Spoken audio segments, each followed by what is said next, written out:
Right, folks, I do hope you're all well, I really do. Right, for you racing folks, ITV racing again, ITV racing. I know I'm always sticking the boot in, but I feel I just have to, because they annoy me. I've got 4 takeouts from today, 4. One of them's positive, 3 out. Let's start with the positive. We'll give you the positive, but no, let me start with the start of the show. This is the negative. I hate the way they keep starting this bloody show, where they do that walk around and pick people up and get drinks with people and meet people at different parts of the course, pick them up on carriages, and I hate all of that. It just does my head in. It did me head in again today. Right, after that, just before the start, he did it again, old Ed. It does my head in. Oh, Royal Ascot, it's all about the horse. How many times does he say it's all about the horse? It does me head in. It's not needed, it's really not. I'll give you the positive, and then I'll give you the biggest negative. I bet you know who the biggest negative is about. I bet you any money you know it. Positive was, I'll bet you, I seen this after race 1.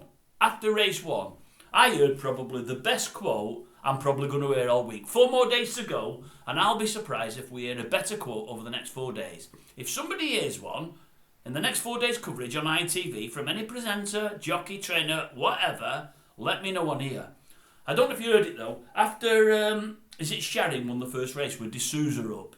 They're leading it back in and old Rishi's talking to him and he's doing a good job, he's fine. He's not mithering him like Chapman does. More about him in a minute. He's just talking to him. And then they talk to the boy leading him up. Believe he's been a bit of a stalwart in the Newmarket area for many a year.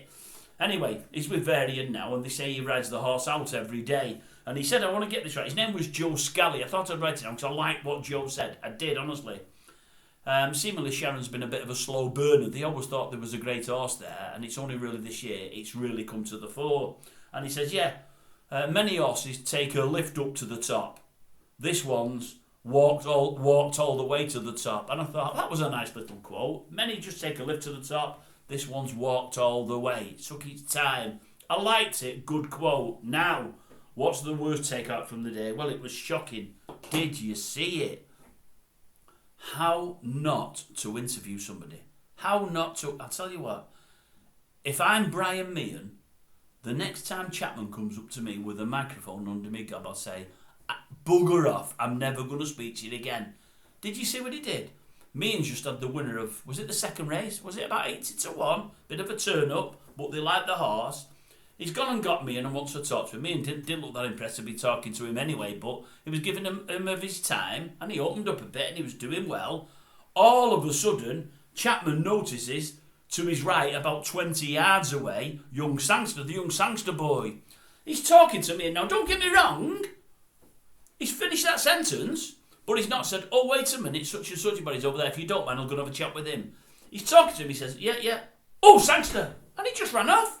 He just ran and left me in there and I thought to myself, you can't do that.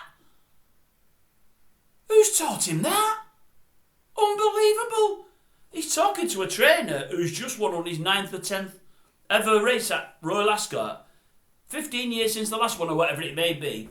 Absolutely over the moon with himself, old Brian there. And all of a sudden, Chapman just dumps him and does a runner. And literally, he just ran. And I thought to myself, unbelievable.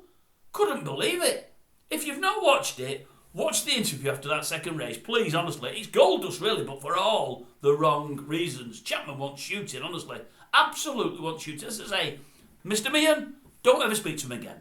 Do not speak to him again. Let him put that mic under your gum and say, bugger off. Like you buggered off on me. And don't ever come back. I don't want to speak to you again. That's not the way you conduct interviews, Mr. Chapman.